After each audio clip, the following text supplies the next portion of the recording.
ومن تبعهم بإحسان وإيمان إلى يوم الدين أما بعد قال رسول الله صلى الله عليه وسلم سووا صفوفكم فإني أراكم من وراء ظهري وقال أنس وكان أحدنا يلزق منكبه بمنكب صاحبه وقدمه بقدمه روى الامام بخاری۔ جتنے بھی محدثین ہیں، امہات الکتب جنہوں نے مرتب کی ہیں، انہوں نے صف بندی کی اہمیت کے بارے میں احادیث کو ضرور نقل کیا ہے۔ شیطان کی طرف سے ایک جو غفلت پیدا کی جاتی ہے، جو چیزیں زیادہ اہم نہیں ہوتی ان کو لوگوں کے سامنے بہت زیادہ اہم بنا دیا جاتا ہے، اور ایسے معاملات، ایسی چیزیں، ایسے شرعی احکامات جن کی اہمیت بہت زیادہ ہے، بہت زیادہ ہے، وہ لوگوں کے لیے بالکل ہلکے پھلکے احکامات اس کو بنا دیا جاتا ہے۔ یہ شیطان کی طرف سے لوگوں کے دلوں میں ڈالا جاتا ہے کہ جو معاملات جن کا شرعی طور پر اتنا سختی کے ساتھ حکم نہیں ہے، وہ تو لوگوں کے لیے بہت زیادہ سخت بنا دیں، لیکن جہاں پر شریعت نے بہت تاکید کی ہے، بہت زیادہ تاکید کی ہے اور سختی کی ہے، وعید کو بیان کیا ہے، اس کو لوگوں کے نزدیک بالکل آپ لائٹ سا موضوع بنا دیں۔ ٹھیک ہے، کر لیں پھر بھی ٹھیک ہے، نہ کریں پھر بھی ٹھیک ہے، اللہ نے قبول کر ہی لینی ہے، جیسی بھی کسی نے پڑھی اللہ نے قبول کرنی ہے نا، لوگوں نے تو قبول نہیں کرنی۔ تو محترم عزیز بھائیو، انہی موضوعات اور انہی احکامات میں سے ایک جو حکم ہے شرعی طور پر، وہ ہے صف بندی کا حکم۔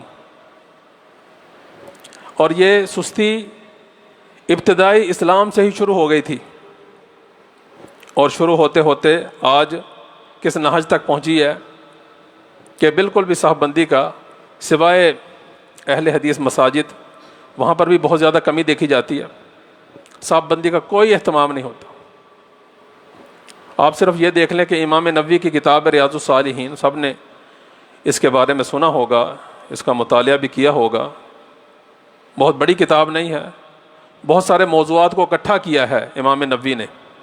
ابو زکریا یحییٰ ابن شرف النووی رحمہ اللہ، 4 صدی ہجری کے یہ امام ہیں، اور بڑے ہی اللہ تعالیٰ نے ان کو مقام و مرتبہ عطا فرمایا کہ تھوڑی سی عمر میں، چھوٹی سی عمر میں بڑی کتابوں کے مصنف۔ کتنی عمر تھی ان کی؟ 45-46 سالوں کی عمر میں فوت ہو گئے تھے۔ اور ان کی آپ کتابیں دیکھیں، جس عمر میں انسان سوچتا ہے کہ اب کچھ کیا جائے دین کے لیے، کچھ لکھا جائے، کچھ سوچا جائے، کچھ مطالعہ کیا جائے، اس عمر میں یہ فوت ہو گئے تھے۔ صحیح مسلم کی جو شرح انہوں نے لکھی ہے، اس سے اچھی شرح ابھی تک نہیں آئی۔ المنہاج، اربعین نووی ان کی کتاب، ریاض الصالحین، تلقی بالقبول حاصل ہے اس کتاب کو، تلقی بالقبول، سارے مدارس میں پڑھائی جاتی ہے، بریلوی مدارس ہوں، دیوبندی مدارس ہوں، اہل حدیث مدارس ہوں۔ ریاض الصالحین کتاب، چھوٹی سی کتاب۔ امام نووی اس موضوع کے بارے میں کتنی حدیثیں لے کر آئے؟ اس میں 1، 2، 5، 10، 14 حدیثیں لے کر آئے۔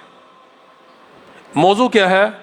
صف بندی کے بارے میں شریعت کی تاکید اور تراسی، یعنی شدت کے ساتھ صف بندی کا حکم جو ہے، کیسے صف بندی کرنی چاہیے۔ یعنی پوری نماز کے مسائل بیان نہیں ہو رہے ہیں، نماز کا ایک جز ہے، اس کے ایک جز کے بارے میں ایک حدیث بھی لے آتے تو کافی تھی۔ 14 حدیثیں امام لے کر آ رہے ہیں یہاں پر، بتانے کے لیے کہ بھئی یہ حکم کتنا زیادہ اہم ہے۔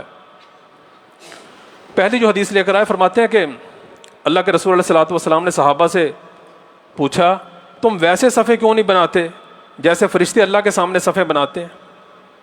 کما تصف الملائکہ عند ربہم، رب کے سامنے جب فرشتے کھڑے ہوتے ہیں نا آسمانوں پر، جیسے وہ صفیں بناتے ہیں ویسے تم صفیں کیوں نہیں بناتے؟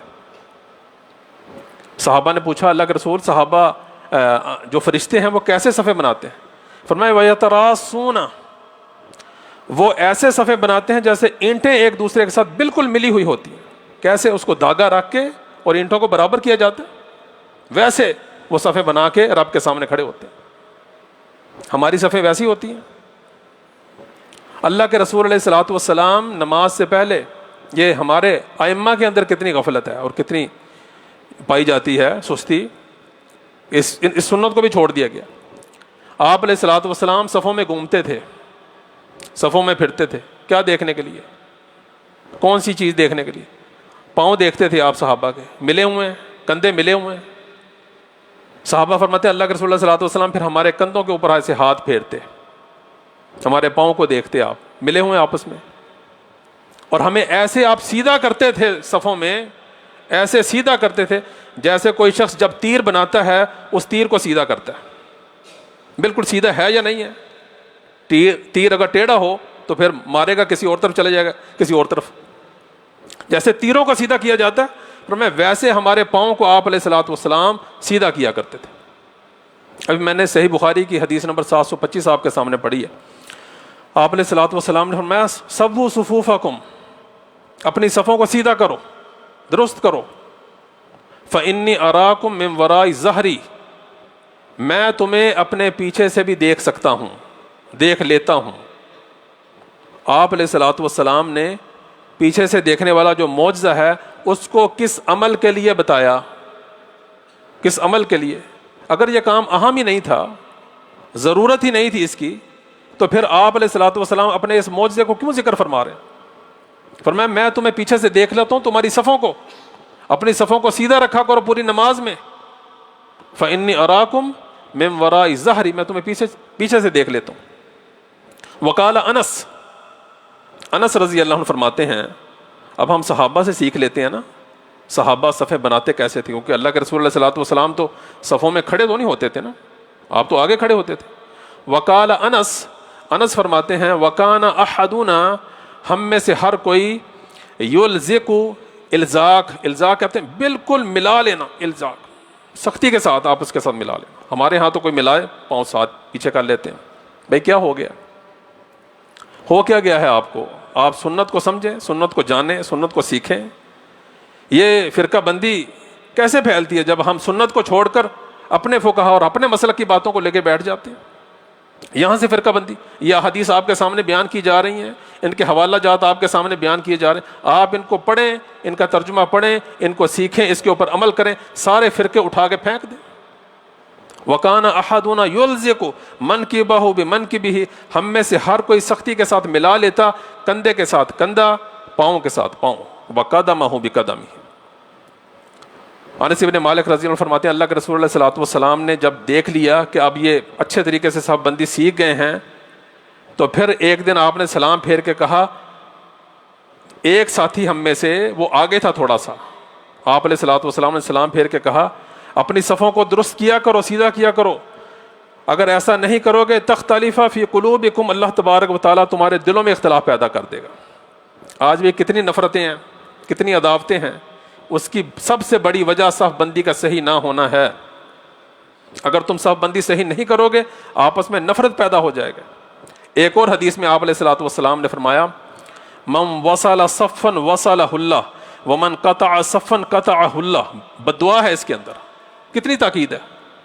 جس نے صف بندی کا خیال رکھا اللہ تعالیٰ اس کو ملا دے، اللہ اس کو جوڑ دے، اس کو ملا کے رکھے. ومن قطع صفا، جو صف بندی کا خیال نہ رکھے اللہ تعالیٰ اس کو کاٹ دے. اللہ تعالیٰ اس کو، کتنی سختی ہے، کتنی تاکید ہے. محترم عزیز بھائیو، اس حوالے سے بہت زیادہ احادیث ہیں، بڑی احادیث ہیں، لیکن بات عمل کرنے کی ہے. ہم سب کو چاہیے کہ اس کے اوپر خود بھی عمل کریں اور اپنے ساتھیوں کو بھی عمل کے بارے میں بتائیں. اللہ تعالیٰ ہم سب کو عمل کرنے کی توفیق عطا فرمائے.